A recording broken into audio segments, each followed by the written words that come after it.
As you know and can see, I wrote the book Innocent Classroom last year, and I'm currently engrossed in writing the follow-up. I think I'm going to have the gift somewhere in the title, because I really think what we are talking about is the construction, the creation of a gift that we have to give to our children and the gift that they have to give back to us. If we sort of follow through on this. And the focus of the new book is more about the transformation of our system of education to welcome, even invite this notion of innocence to be present in every school and in every district. Challenge is daunting. I can't deny that. But we here at Innocent Classroom want to support you, our educators, who can see the difference it makes in the lives of our children.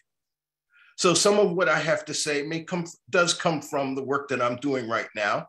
In fact, let me share a tiny bit from the preface in which I'm in this moment, I'm in the process of trying to lead the reader into imagining the process of transformation in a school that the Innocent Classroom could stimulate.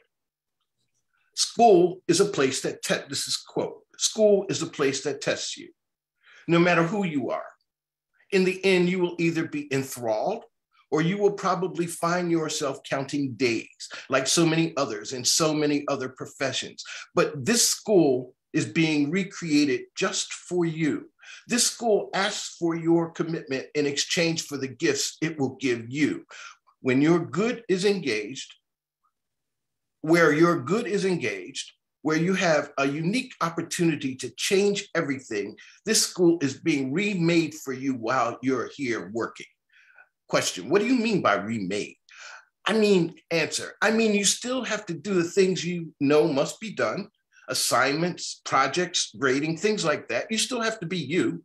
But as we progress in our deepening understanding of the lives of the students we are responsible for teaching, the way in which you think about all of those things, particularly in relationship to your students, will change. And this, in turn, with all your colleagues equally engaged, will change everything about this school, this imaginary school. It won't happen overnight, but the transformation will happen, and you will be happier.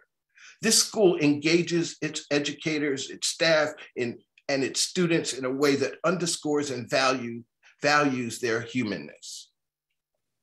As you entered, there was a sign that read, "This is an Innocent Classroom school." It is a place where racial bias has no home.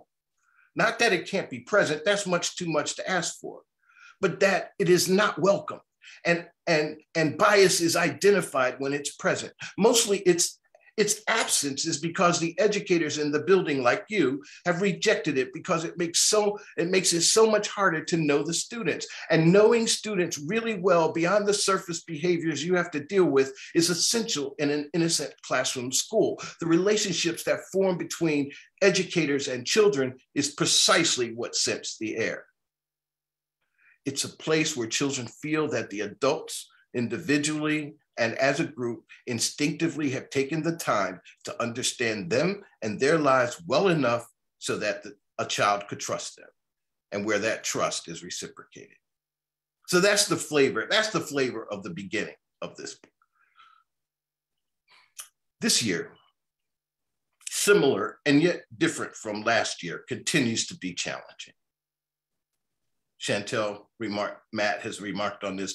Maybe this is a kind of new normal, although I really hope not. But make no mistake, our schools and the education of our children exists in a time of controversy. It is a time when many believe that what has come before has not completely served the needs of the children, especially children of color. It's a time when arguments abound concerning the way in which we approach education. And the pandemic hasn't made it any easier, as there are even disagreements about how we or our children show up to enter the school building. Still, the Innocent Classroom engages educators and students in a way that underscores and values their humanness. It's a recurring theme. For this, our goal, as I said, is to help create places where racial bias has no home. For this, those of you who are familiar with this approach, this practice, We applaud and celebrate you. Again, welcome back to this year's conference. And for the curious and others who are less familiar with our efforts, we hope to capture our engagement today. We hope to capture your engagement today by the sheer power of those around you who are committed to providing a new space for our children. So today, we come together to virtually hold hands, to virtually hug each other, to bolster each other, because this work, as Chantel said, is not easy. But it's what brings a lot of us to this meeting. We are individually engaged in the effort, not just to teach, but to try to lead our children into a space that acknowledges their innocence. Innocence. What does this mean? As many of you know, for me, it means and meant to exist in one's whole self, in a place where the stereotypes about you, the negative ones, which is mostly what stereotypes are about you, have little or no impact on you, where stereotypes are neutralized or even eliminated in the space you have to occupy. Many of you know our origin story, this organization, this company's origin story. How I was on a journey to rid myself of the impact of these negative stereotypes in and on my life that I felt held me back. How those negative narratives presented barriers to forming effective relationships with the world around me. How I was in pursuit of what I called at the time revolutionary innocence for myself. When somebody asked, can these ideas help our children?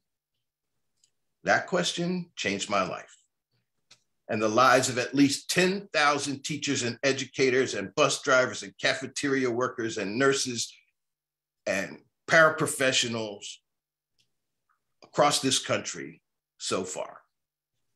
That question was the impetus of the Innocent Classroom. And even after just about 10 years, we are still just beginning. The system has to change, and we won't quit until it starts to make that transformative bend. This is what we do.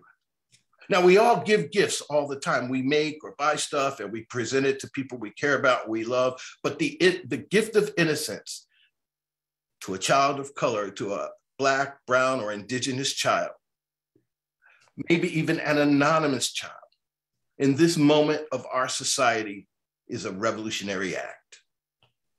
This is about freeing them to achieve.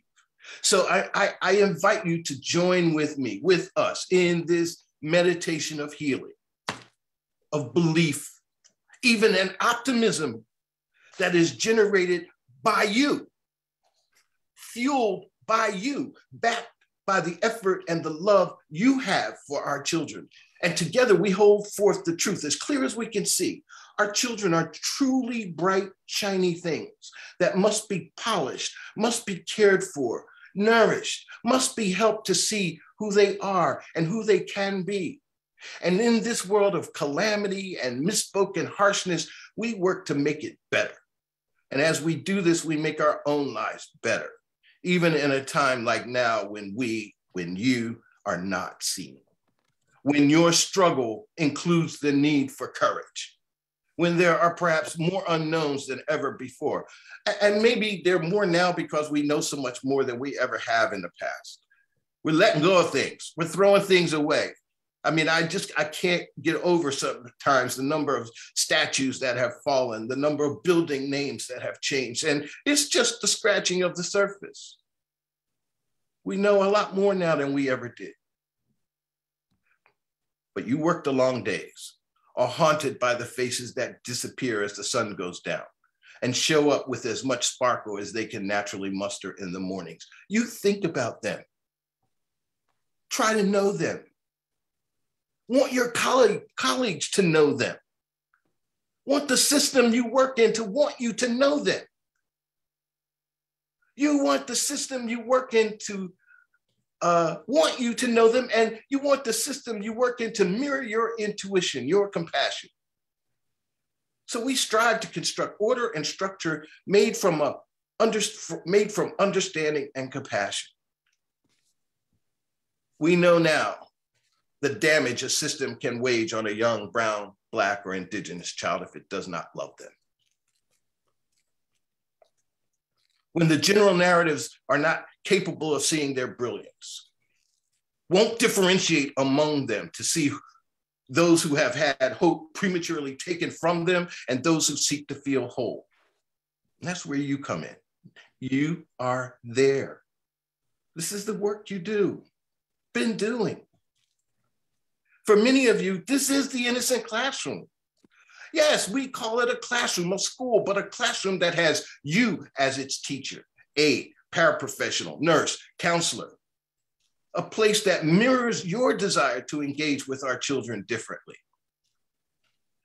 That makes that classroom, that school special. And it's special because of you.